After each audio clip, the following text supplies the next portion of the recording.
Ayo belajar sambil bermain, supaya kita tambah pintar dan disayang Allah serta Rasulullah. Bismillahirrahmanirrahim. Istimewa sejak belia. Muhammad kecil kini hidup dengan Paman Abu Thalib yang sangat menyayanginya, melebihi rasa sayang terhadap putranya sendiri. Paman Abu Thalib bukanlah orang yang banyak harta. Bersama sang paman, Muhammad kecil belajar hidup sederhana, belajar berbagi dengan saudara-saudara sepupunya, dan belajar banyak hal lainnya. Paman Abu Thalib melaksanakan amanah untuk merawat Muhammad kecil dengan baik.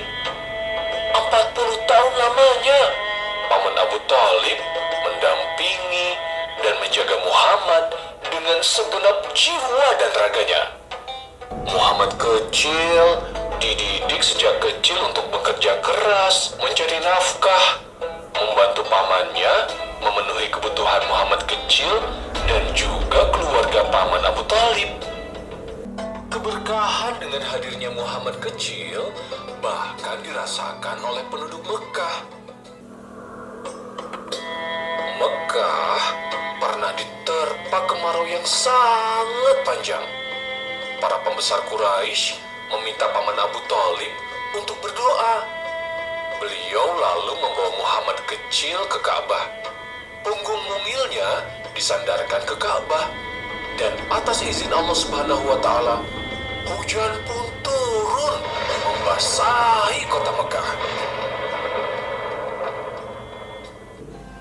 Suatu hari, Paman Abu Thalib hendak pergi berdagang ke negeri Syam. Jauh sekali jarak Syam dari Mekah.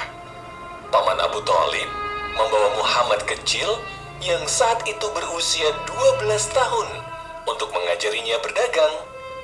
Muhammad kecil pun sebenarnya ingin ikut pergi untuk membantu pamannya. Di kota Busra, mereka bertemu dengan seorang pendeta Nasrani bernama Buhairo yang menjamu Abu Thalib beserta rombongan. Pendeta Buhairo memperhatikan Muhammad kecil dengan seksama, kemudian menemui Abu Thalib dan mengajukan berbagai pertanyaan. "Apa hubungan anak ini denganmu?" tanya pendeta Buhairo. "Dia putraku," jawab Abu Thalib karena rasa cinta dan sayangnya kepada Muhammad kecil. "Dia bukan putramu. Tidak mungkin ayah anak ini masih hidup," kata pendeta Buhairo. "Dia keponakanku," kata Paman Abu Thalib kemudian. "Apa yang terjadi kepada ayahnya?" tanya pendeta Buhairo lagi. "Dia meninggal saat ibunya mengandungnya," jawab Paman Abu Thalib. "Engkau berkata benar. Sekarang bawalah anak ini pulang ke negerimu dan jagalah dia dari orang Yahudi. Demi Allah, jika mereka melihatnya di sini, pasti mereka akan berbuat jahat kepadanya. Ketahuilah, keponakanmu ini kelak akan memegang urusan yang besar." Pendeta Buhairo menjelaskan. Dia mendekati Muhammad kecil dan menggenggam tangannya sambil berkata, "Inilah pemimpin semesta alam. Inilah utusan Tuhan semesta alam. Inilah nabi yang akan diutus Allah untuk semesta alam. Kamu perlu tahu, selain pendeta Buhairo, banyak juga yang memang sudah mengetahui cerita kenabian ini. Salman Al-Farisi, seorang sahabat, datang jauh dari Persia, masuk Islam karena tersebarnya berita secara turun-temurun tentang Rasulullah Shallallahu Alaihi Wasallam beserta sifat yang menyertainya dari Injil. Para rahib atau pendeta dan orang-orang yang memahami Alkitab juga mengetahuinya.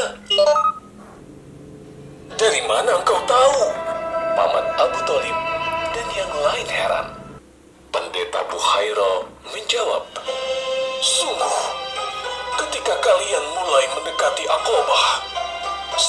batu dan pepohonan bersujud, merunduk.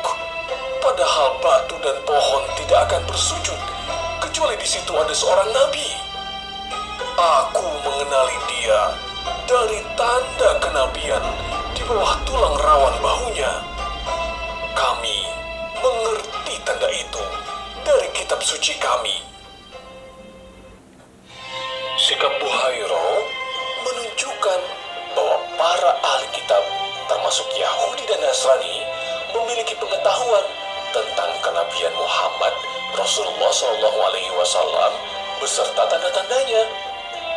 Dari kitab-kitab terdahulu yang sangat dipahami Buhairo, dia tahu bahwa Muhammad SAW adalah nabi terakhir yang Allah Subhanahu wa Ta'ala utus.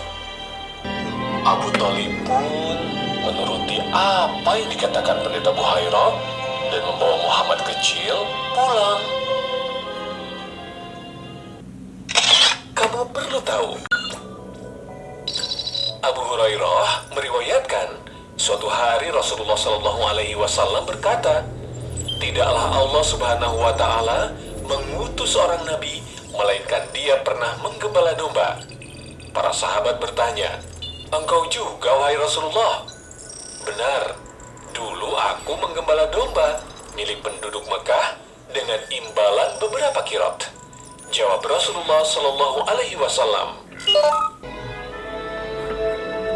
Hari-hari selanjutnya dilewati Muhammad kecil dengan bekerja keras membantu keluarga pamannya. Dia menjadi penggembala domba dan mendapatkan upah.